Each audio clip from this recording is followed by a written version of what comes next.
Hi and welcome to my YouTube channel. In today's video, I want to share 5 things I learned since I started Etsy. I actually wanted to do 6 things, but then something changed on Etsy, so you have to adapt to those changes. But I will mention it at the end of this video as well, because I still think it's relevant. Just the way you probably need to handle it massively changed on Etsy. But let's talk about this later. Most of the learnings really apply to digital products because that's what I'm specializing in. I'm selling only digital products on Etsy. A few points might obviously apply to other products on Etsy as well, but I just wanted to let you know that I mainly talk about digital products. I really had no ideas about these things until I started my Etsy shop and really dove into the Etsy world. So make sure to subscribe to my channel to follow along and learn with me and just, share the struggles, the challenges,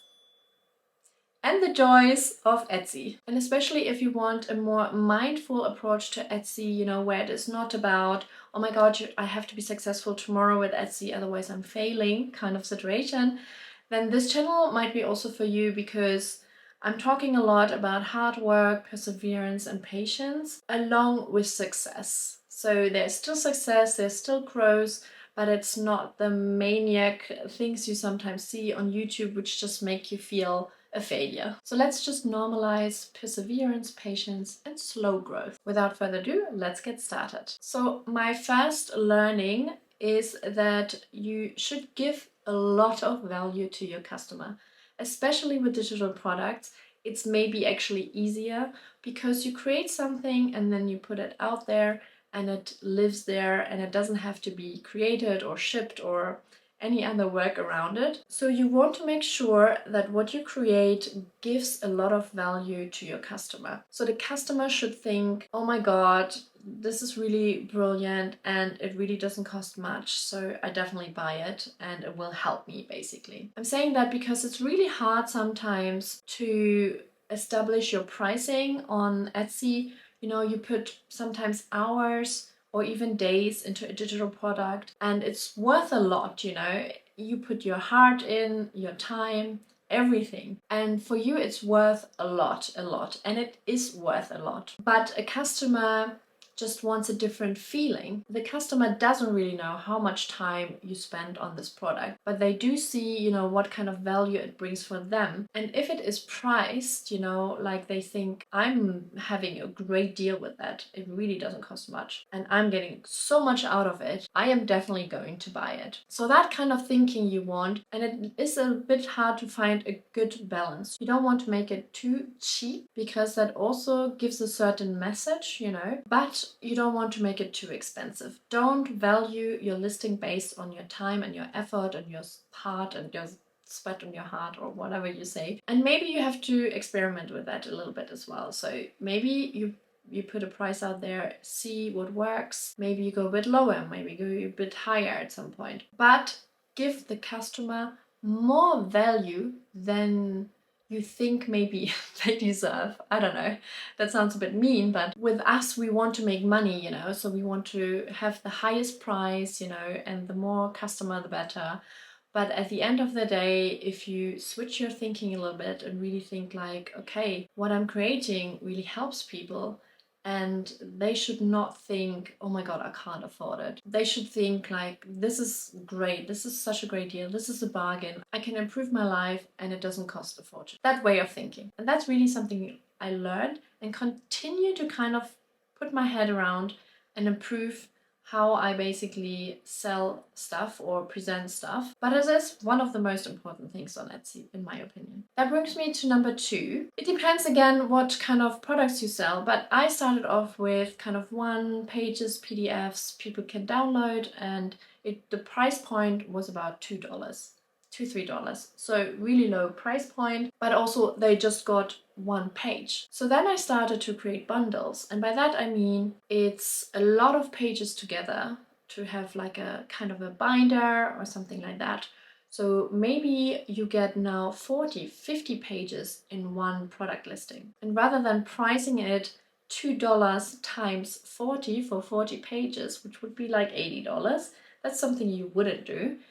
You now sell it for $10 or $15. And again, it just adds even more value, and people think like, oh my god, I get so many pages, so many different pages for just $10 or $15. And for you, it's an increase in price. And probably, yeah, it took you more time as well, of course, than maybe creating just one page, but people see more value in that. And I'm telling you, the products I sell are mainly bundles or binders, so a combination of pages rather than single pages. I still think single pages are very important because I see sometimes people choosing, they go to a shop and like choosing this printable and this printable based on their life. So I still think it's amazing to have that in my shop.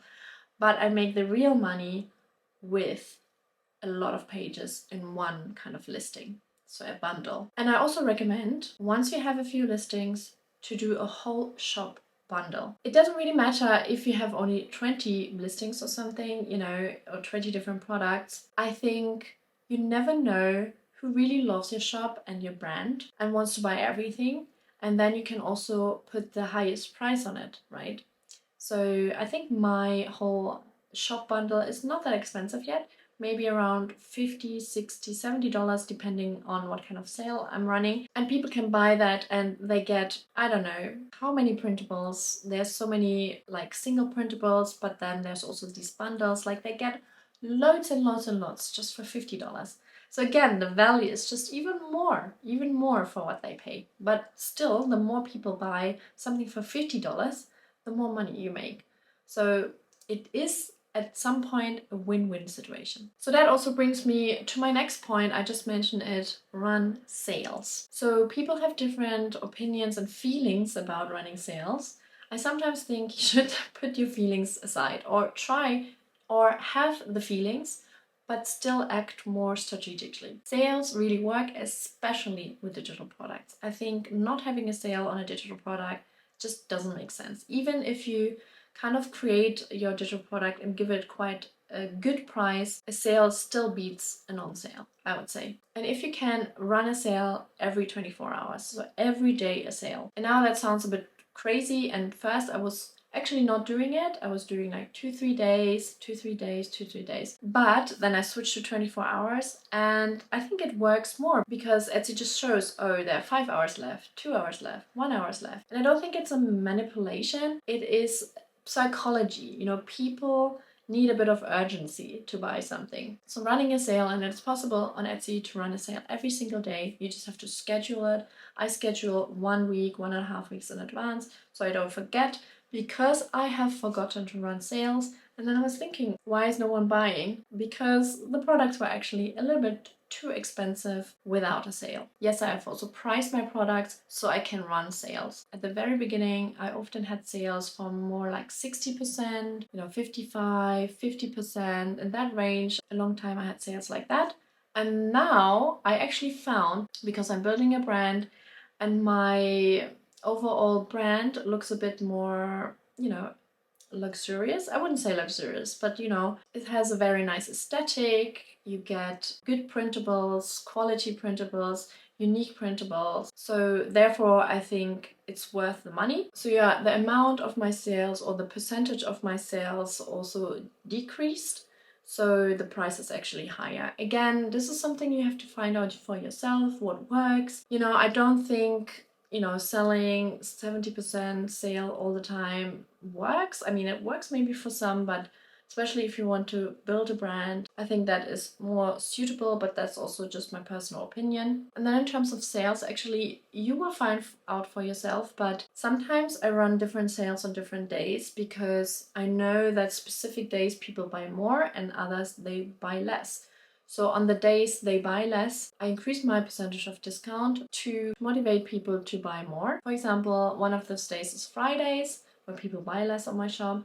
And then I have days like Sunday and Monday where I notice people buy more, so my discount is a little bit less. Again, I mean, the discount is really minimal, the difference. So yeah, some people, if they knew, it would be maybe, what? I could have bought it for 10% less. But just in general, I think I offer a lot of value for the price.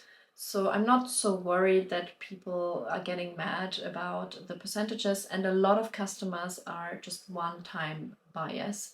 So you don't have too often people coming back. And if there's a repeat buyer, they sometimes come back because the discount is actually even lower. So I think that's actually fine. Don't worry too much about it.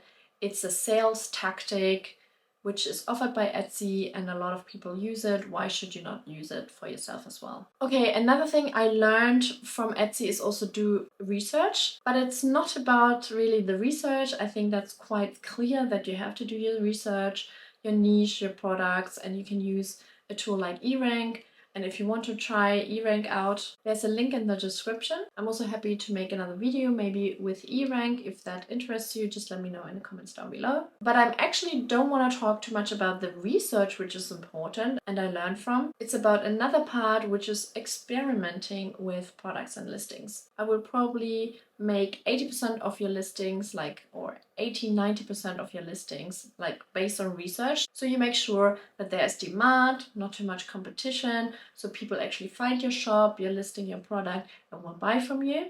But then there's another 10 to 20% I would just experiment, and maybe that comes a little bit later. I didn't start at the beginning because you will find out a little bit what people like.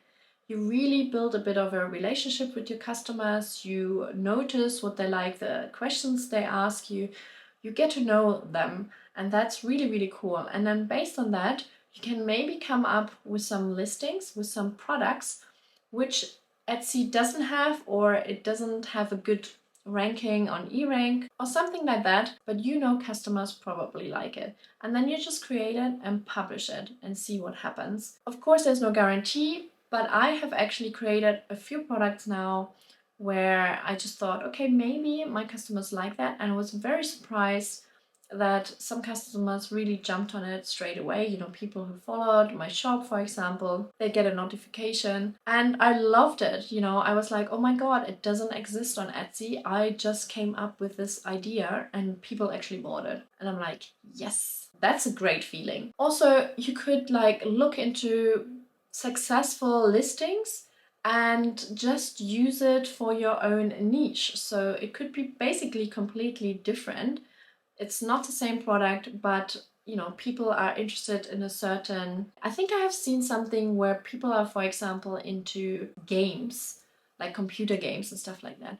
You could make products themed with gaming, as long as it's not trademarked. Now I'm getting into trouble here by saying that, but I'm just saying try to find something people really like and put it into your own products with a spin on it. So that's also something you can experiment with. So what I learned is focus on research, mainly 80-90%, proven products, but your own style, your improved style, or whatever it is. And then 10-20% just experiment and put out whatever fits into your niche, but it is not based on any research you have done with tools or an Etsy. Then I also want to talk about the number of listings. What I have learned now on my 8 months Etsy journey, what works and maybe what doesn't work. And I know that other Etsy sellers actually say also different things about it. So I kind of took my own conclusion from what I heard, what I experienced. And my conclusion is that you should produce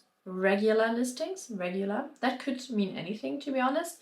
It could be once a week, once a day, 3 times a day, maybe not less than once a week. The less you do it, the less opportunity you have, to be seen by new customers or your old customers coming back. The more frequent, the better. Although, you don't have to put out 10 listings a day, because I also think the quality will suffer and you should always think about the quality. It's not always about the quantity, 100% not. Find a good balance between quality and quantity. I started with 1 listing a day, and for a long time, I think until October, so how many months? Yeah, for 6 months at least, I put out a listing every day. And yes, it was a lot of work, definitely. I'm not denying, I just spit that out in 1 hour a day. No, it took me longer than that. But I think it really helped my shop growing. What I think sometimes is people discover my shop and then they browse and see what is there, you know, and that's actually what I love. I want to have a shop where people discover sometimes maybe one listing and then they go there and think like, oh, because sometimes down there when you scroll down, you see sometimes more recommendations of your products. And then they go there and then they look at your shop and see like, oh, and there's also for this area in my life and that area in my life. And I love this idea. And I came to that because people showed me, you know, by liking stuff or by buying stuff, that this is actually possible. So try to find for yourself a good balance. One listing a day, it really depends on your product as well. As I mentioned, I did printables, especially at the very beginning. It's just one page printable very often, you know. It did take me a little bit of time because I didn't use a template from Canva or anything. I did create it from scratch and then sometimes use my own template maybe to change things, but it did take me quite a bit of time. So it's not even that one listing, you know, for my shop was very quick. But for example, if your digital product is like a Google spreadsheet or like a Notion template, you will not be able to create that so quickly and then dash out one product a day. So don't do that. There are differences in digital products and you should really see what works for you. Maybe you can also create a few products first and then, you know, and then you slowly release your products like once a week or something, or you do publish your products at once, but then you can wait, you know, maybe 2 weeks or so. But I think some people mention it as well. You should be quite active on Etsy. It's not that passive. I mean, you don't have to spend a lot of time on Etsy, but you do have to, you know, look at the listing, publish a listing, not look at the listing. That's not really active. Etsy will not notice that. Publish a new listing, change something in your shop, your banner, your announcement, or something, answer to messages, you know, things like that. You have to be active on Etsy. You don't have to be active every day, by the way. I don't think that's actually what Etsy requires. Again, just an assumption and what I noticed from my experience. For example, in November and December, I barely published any listings. I published a few like replications. So I just changed the title or, you know, the thumbnail and improved a little bit on my SEO and stuff like that.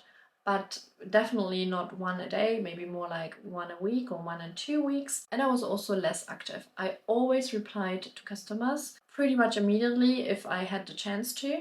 So that obviously helps when there's a question or something and you can answer, then this is perfect. But yeah, if you just wondered how you would go about your listings, your products, how many you should publish, it's absolutely up to you, but try to be consistent and try to maybe upload something once a week or maybe once in 2 weeks if you really have a big product or if you barely have any time. So, and now to my last point, which just changed on Etsy, or I don't know if when this video comes out, but maybe it's already a few weeks ago, but you no longer can actually capture email addresses and build your email list.